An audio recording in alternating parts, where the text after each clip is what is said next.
Yeah, I just stopped here for a minute. Yeah, something didn't just sound right. Almost like I got a bearing out and the rolls are bouncing or something. But I don't see no bad bearings, nothing seems hot.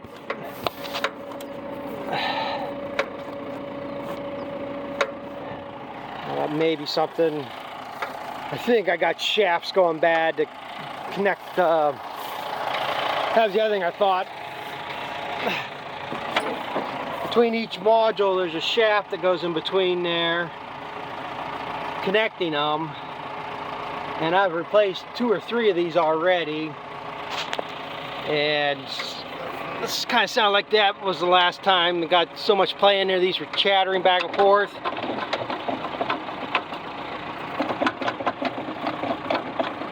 Should be a little bit tighter than that, but everything's in time here yet, so I don't think that's the problem. So maybe I'm just hearing things.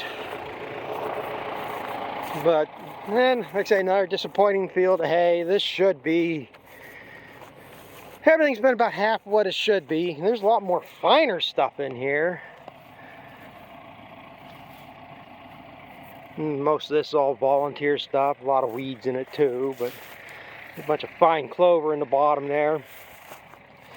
But this field should be, I don't think that's it either. It seems kind of thin-leafed.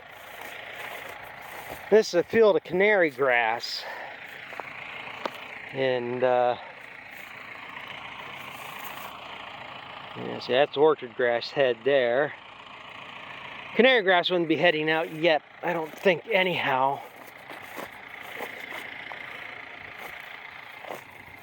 But it's yeah, that might be canary grass there, starting to head out. Regardless, that stuff should be up here by now.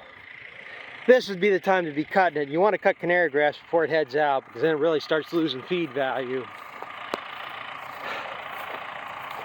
But like I said, I think that frost we had there back in April, beginning of May, really hurt this. All this hay, I mean, we had several nights, because this here,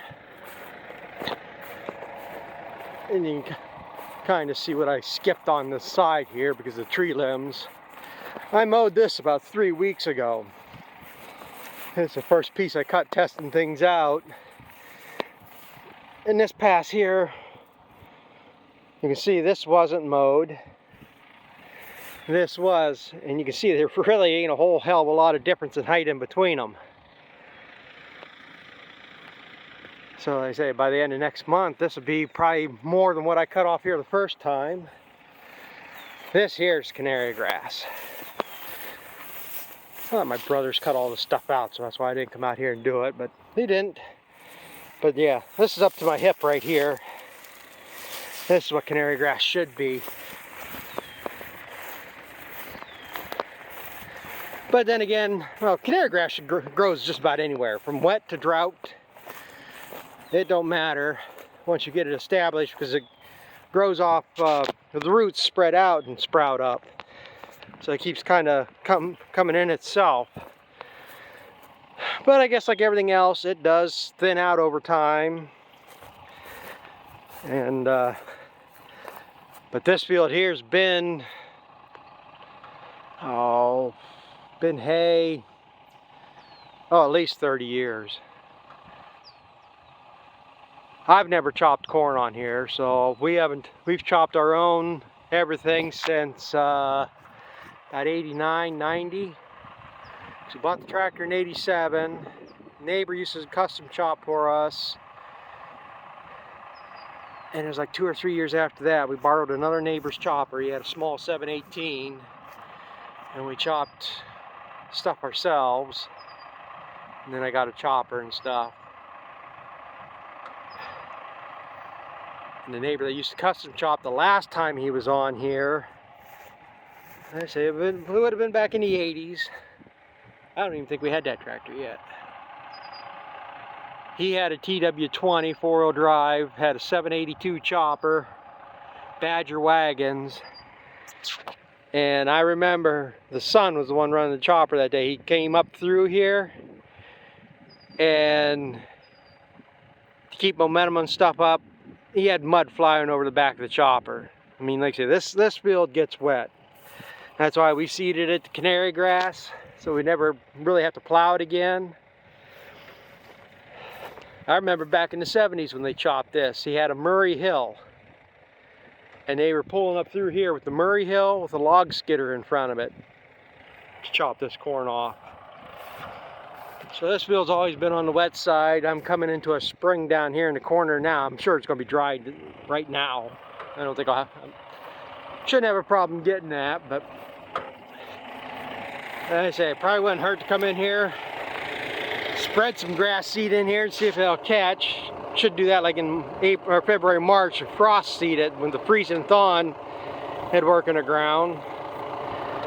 I suppose I could run a no-till drill,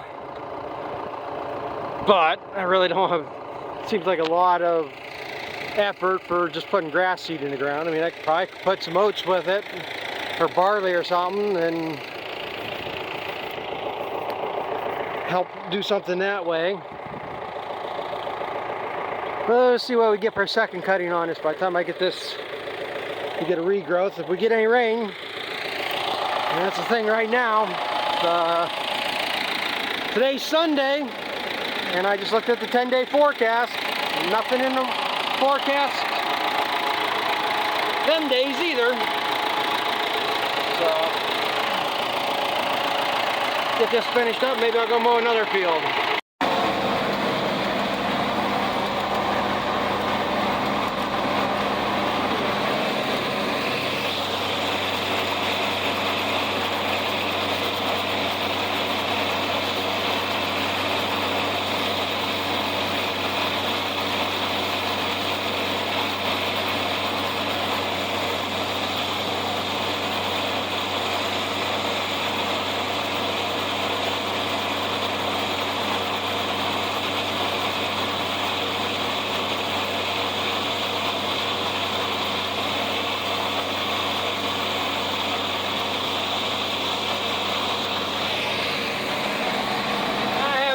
I might know what's making the noise here. I'm going to stop and check here in a minute when I get to the top. Because it's making more noise when I make a turn. So I have a feeling I know what it is, and I hope to God it's not.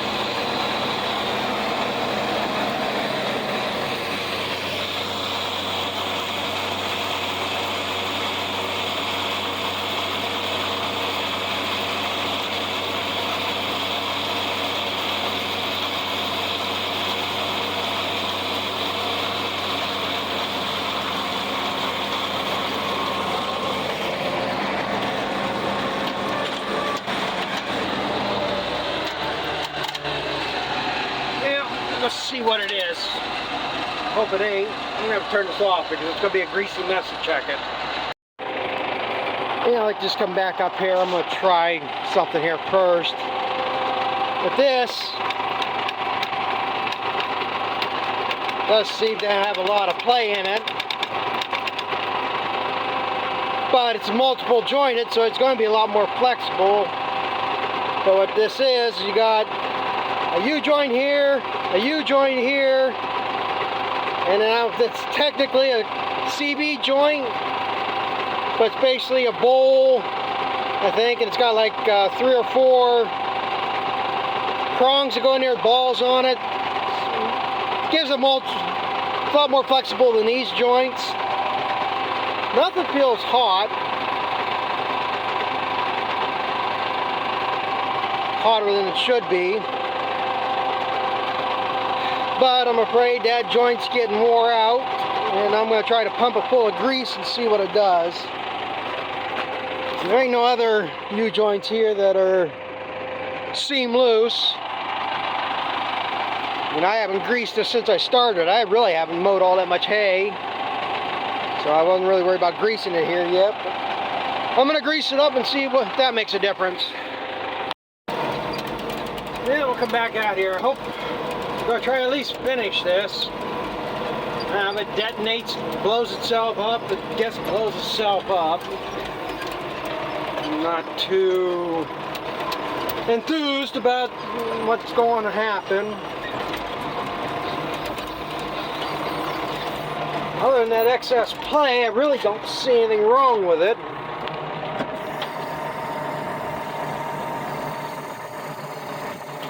Thing is, it's got so much play in it.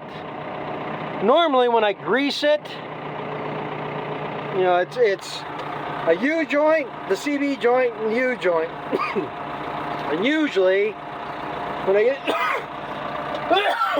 I grease it, it gets stiff enough that the coupler that goes on the PTO shaft, it'll hold itself off to an angle or up in the air. And right now, it just seems like it's got so much slop in it, it won't even do that. So like I say, I don't know if it's getting ready to grenade itself. I guess it doesn't make any difference, one way or another. The worst that's going to happen is going to break the U-joint end on the shaft, and I have to buy a whole half shaft then. Which probably going to be about the same money either way. I know damn well it's going to be well over $1,000, and I wouldn't be surprised it's over $1,500. I mean, the PTO shaft, the half shaft for the chopper, which is the basic U-joint, was $1,500, and this is a lot more complicated. So we'll see.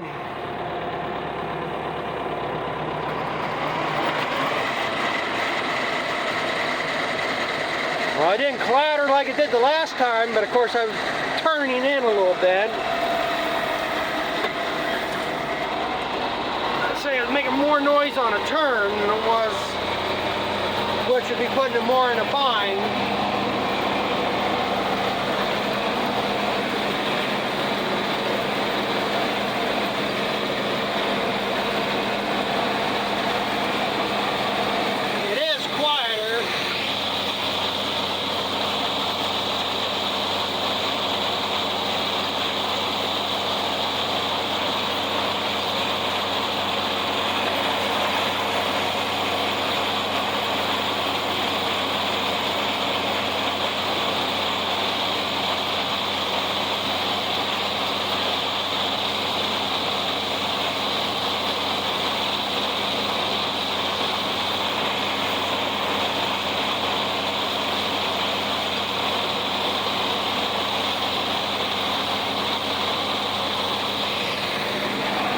Time I came down through here, you could hear it steady. It's very faint, but I could hear it. A thumping noise. I'm not hearing it now. Well, like I say, maybe it's on its way out. Maybe if I keep it greased, maybe it'll be all right.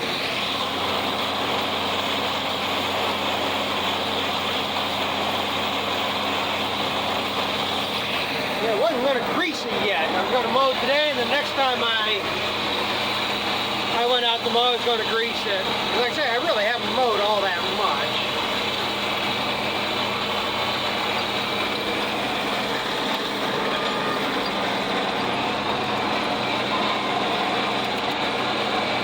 I don't hear anything that's not normal now.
Maybe I should go find a heavier duty or a thicker grease.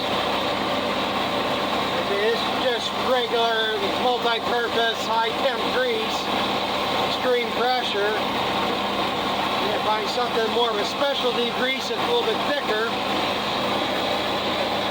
That might help out a little bit. I'd like to know for sure because the next field I'm going to is probably half as long as this field, but longer. So I'm going to be making a lot more turns. And that seems to be where I was hearing the noises at more.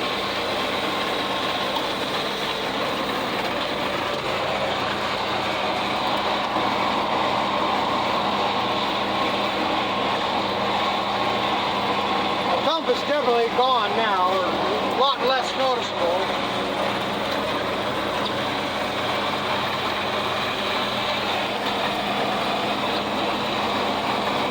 Now that piece of plastic.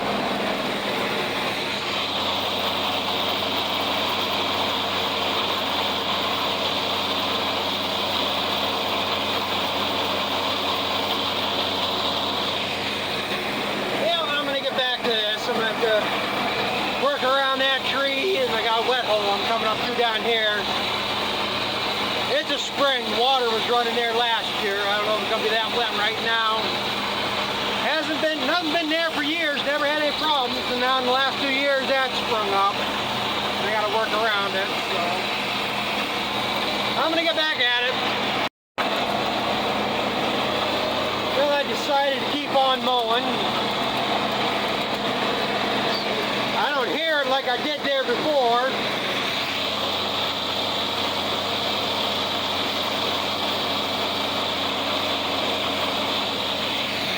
So either I'm imagining things or it just needed to be greased up. Not saying it ain't going to destroy itself here anytime soon. I'm going to finish mowing this section here. Side hill there that I opened up. This is the best hay I've mowed so far this year. A lot more consistent in the height, a lot thicker, a lot greener.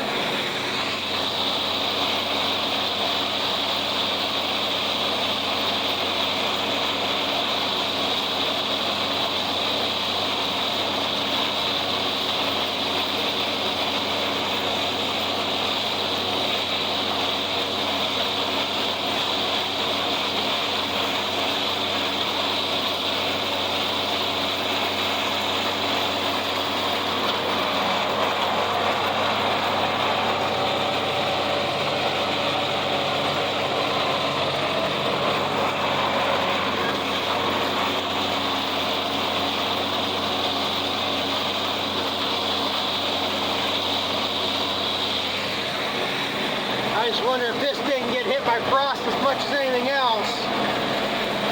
So all this where it's thicker and nicer, it's all green. Probably ain't gonna show up that much, but you get up here where it gets a little bit thinner, you can see a yellow tint to it. Like it got scattered frosted. This is low ground. I mean, this is, like I say, a hill up there. It's all lower ground than where I've been. So maybe that had a difference. It was a little more protected from the frost.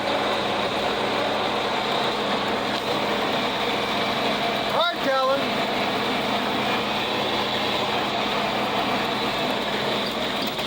Woodchuck hole.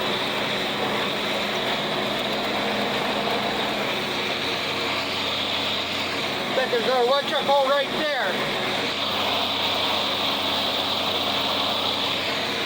That's one way you can tell a woodchuck hole out in the field. If you can't see the hole, all of a sudden, it could be because I did spread manure on this last fall and there's clumps out here.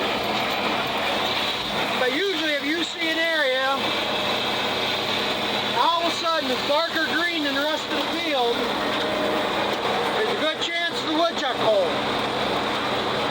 I don't know if they come out of the hole to take a shit, or whether they clean their holes out of their burrows and throw it around the hole. Usually a woodchuck hole is usually a darker green color around it because of their shit.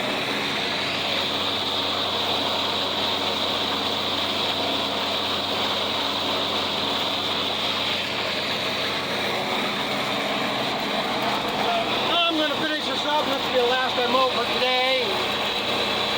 Worry about the rest tomorrow.